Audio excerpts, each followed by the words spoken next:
Hello bachcho. Let's see the question. So the question says which of the following combination of risk are associated with genetically modified food?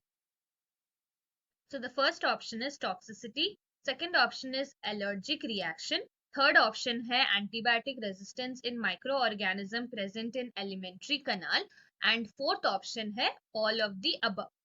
So इस question में key concept है to understand genetically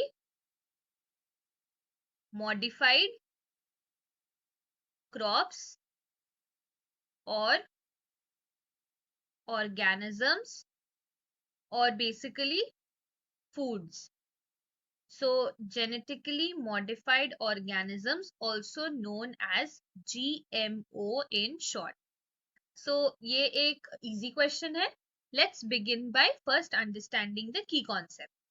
तो सबसे पहले genetically modified organisms वो organism होते हैं जिनमें हम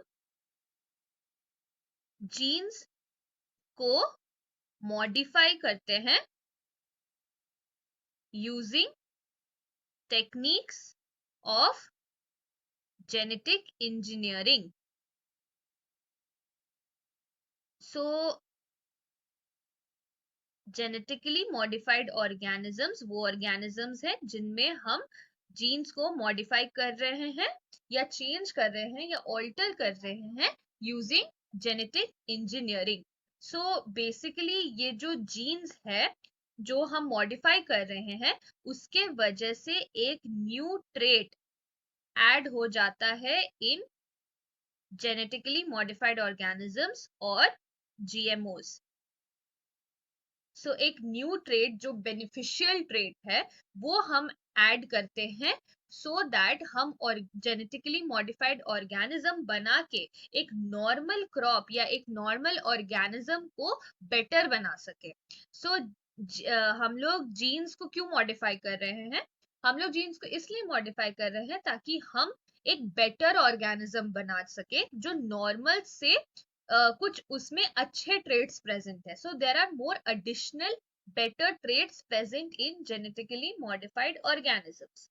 तो वो ऑर्गेनिजम्स या वो क्रॉप्स जिसको हम जेनेटिकली मॉडिफाई करते हैं और उस क्रॉप से जो हमें फूड या फ्रूट मिलता है या वेजिटेबल मिलता है उसे हम जीएमओ फूड कहते हैं.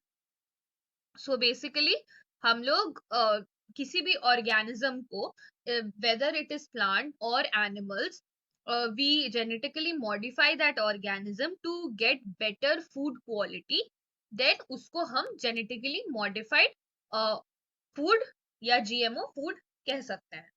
अब हर GMO फूड के कुछ डिसएडवांटेजेस है.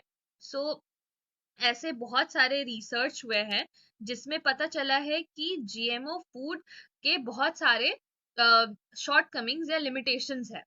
सो फर्स्टली जो सबसे कॉमन लिमिटेशन है वो है जीएमओ फूड की टॉक्सिसिटी. सो बेसिकली ये फूड कभी कभी बहुत टॉक्सिक हो सकता है because of the toxins that might be present in genetically modified organisms. Secondly, these genetically modified organisms can serve as allergens. So humans में ये allergic reaction create कर सकते हैं.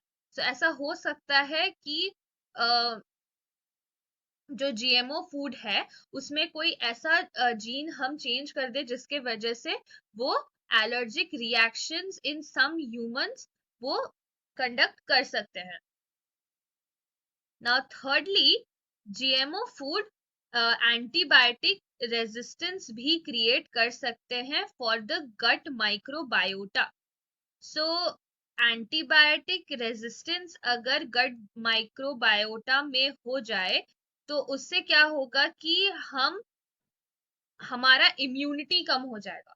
सो basically GMO food can reduce और weaken the immunity in humans or any other animals. So ये कुछ disadvantages है जो जीएमओ फूड में सबसे ज्यादा प्रिवेलिंग है। तो अब अगर हम ऑप्शंस देखें तो पहला ऑप्शन था टॉक्सिसिटी। तो हमने देखा कि जेनेटिकली मॉडिफाइड ऑर्गेनिजम्स या जेनेटिकली मॉडिफाइड फूड टॉक्सिक हो सकती है और ह्यूमंस में ये टॉक्सिसिटी क्रिएट कर सकता है। सो देयरफॉर ये ऑप्शन करेक्ट है। सेकंड ऑप्शन है एलर्जिक रिएक्शन। तो हमने देखा कि GMO food can act as allergens for humans, for some humans. तो देयरफॉर एलर्जिक रिएक्शन भी करेक्ट आंसर है। थर्ड है antibiotic resistance in microorganism present in alimentary canal. तो ये भी हमने देखा कि ये सही ऑप्शन है। तो देयरफॉर ये तीनों ऑप्शन करेक्ट है। तो करेक्ट आंसर है option number 4, that is all of the above. So the final answer to the given question is option number 4, that is all of the above. Hope you understood this well. Best of luck. Thank you.